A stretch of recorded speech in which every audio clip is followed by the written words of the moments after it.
into it, and you can always edit. So. Hello. If you know me, you know that my desire is to communicate straightforward and in conversation, but because of COVID, we're doing things differently these days, and so I have some notes, which is kind of bizarre, but I just would like to share a few things that are on my heart and what God is doing in my and Jean's life. I think all of us could pretty much say that 2020 has been a really weird year. We have experienced a global pandemic, which many of us, and most of us, I'm sure this is the first time that this kind of scale of event has happened in our lifetime. We live in right now a very racially charged and stratified society. We have political upheaval, and we're feeling that. And even then, something like the wildfires that hit our own local communities in these last couple of months, and families that have been devastated. And there's just been a lot, and I think that we're all kind of feeling the stress and the tension and the strains, and it's taken a toll on all of us. In all of this, and I remember clear back to when coronavirus first was hitting, we saw our first responders that were going out, and they were stepping into the fray to deal with those who had this virus. And many of those first responders, whether they were healthcare workers or EMS drivers, emergency medical service, or firemen, or they themselves and doctors contracting the virus. But that's what they do as first responders, as those frontline people. They step into that. But with that comes a lot of stress, and comes a lot of heavy weight that they carry. We have had in these last while, we've had firemen that I've talked with as I've spent time at the evacuation center at Lincoln County Fairgrounds and up in the fire zones. Firefighters that carry the weight of what they're seeing and what they've discovered up in these devastated areas. First responders is kind of what I'm here to talk about. First responders experience a monumental level of stress and really hardship that they endure on a daily basis just to do their very jobs. And even to do those jobs, they oftentimes, and willingly so, put their lives at risk, and they stand up for us and in harm's way so that we can be cared for, and so that we can receive, and be the beneficiaries of what it is that they do. I want to give you a statistic that's really disheartening to me. In 2019, so that's not even including this year, which has been so devastating to so many, and especially to our first responders. In 2019 year alone, not including line of duty deaths. So we know that there are a good number of individuals that lose their lives performing their duties. But if you take away those very great numbers alone, in 2019 we had 228 law enforcement officers and 134 EMS or firefighters that took their own life by suicide because of these burdens and these stressors that have built up inside of them that go unresolved. Another part of that statistic is that first responders, our heroes that serve us every day, are 10 times more likely to take their own lives by means of suicide in their retirement years than the national average. And to me, that is just heartbreaking.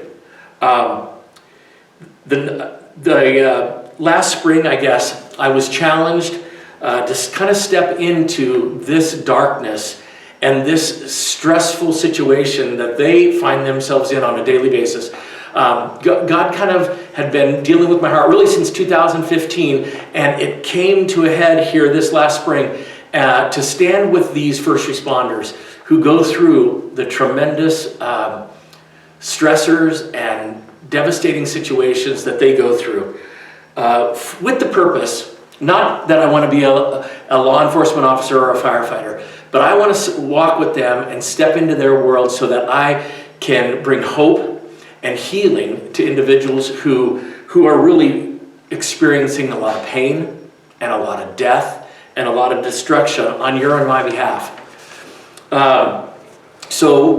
Late spring and into early summer, I joined Willamette Valley First Responder Chaplains in a full-time capacity in order to serve our first responders in the agencies, in our local agencies within the Willamette Valley that we serve, so that I could be there in their darkest hours and to help meet the desperate needs that they have.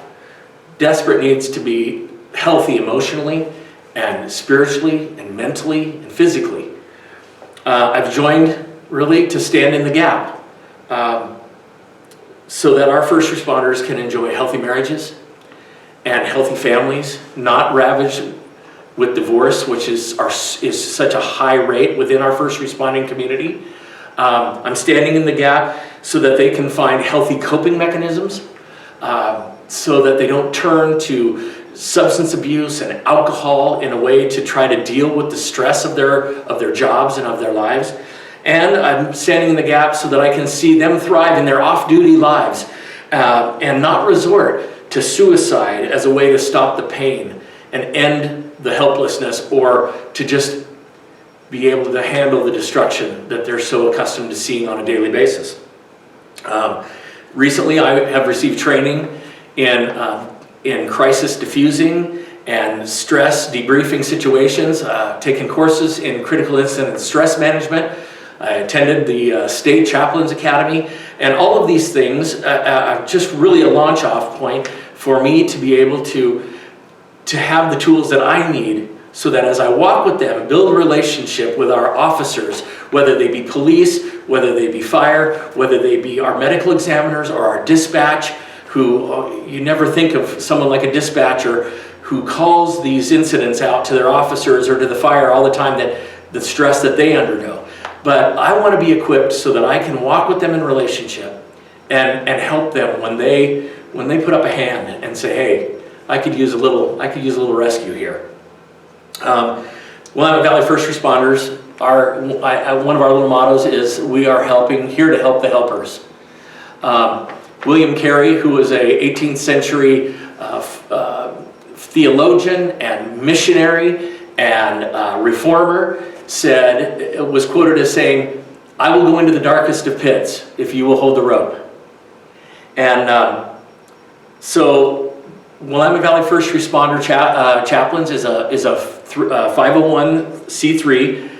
We serve 15 agencies here in the local valley, as far up north as Yamhill County and Polk and Benton and Lynn, local fire agencies and police departments as well. We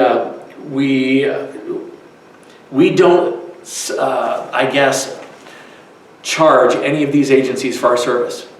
Right now, budgets and bond measures are always trying to keep their departments floating and with essential personnel. And unfortunately, they haven't recognized that chaplains are essential. And so we want to step into that place and provide our services without charge to them. We do that then as chaplains. We're self-funded missionaries. So each one of us, there's 5 of us currently, our responsibility is to raise our own monthly budget. That is a very large budget, but it takes care of things like our salary and our taxes, our operating expenses like fuel to go out on calls and into service, uniforms, the gear we need, ongoing educational classes so that we can stay sharp and be there in ways that are helpful, truly helpful for those first responders. So it's a large amount, and I guess my heart today is to communicate is that I can't do this without partners. Partners that not only just see themselves as writing a check each month, but say, I want to stand in the gap with you, Brad. I want to support you, because by doing so, through prayer and through financial giving, you're saying, I'm investing not only in Brad and this ministry, but I'm investing in the first responding community that serves me on a daily basis. They're the ones who we call when there's a heart attack in the middle of the night, or we fall and break a hip. They're the ones that we call when someone we're in harm's way, or somebody is trying to perpetrate a crime against us. They're the ones that we go to when we don't understand what's happening to our health in the middle of the night and we have to go to an ER. They're our community. And by partnering with us, you're saying, I'm standing to help them to be healthy and strong so that they can continue the work. If you can help, and if you feel compelled, I would love to have a further conversation with you and let you know how you can do so, how you could join with me in this mission to our first responders in our community. And at the bottom of the screen, you're going to see my cell number and my email at Willamette Valley First Responder Chaplains. I would encourage you to get a hold of me through one of those methods, and I would love to communicate to a greater degree. And I just thank you. Thank you so much for being able to share this calling that God has put upon my life. I feel very privileged to do so, to respond to this. And it's a very weighty thing, because I know that as I respond to incident scenes and do death notifications and all that's a part of what I'll be doing, that this is a heavy responsibility that God has asked me to take up. And I can't do it without you, and I can't do it without prayer. And so thanks so much. God bless.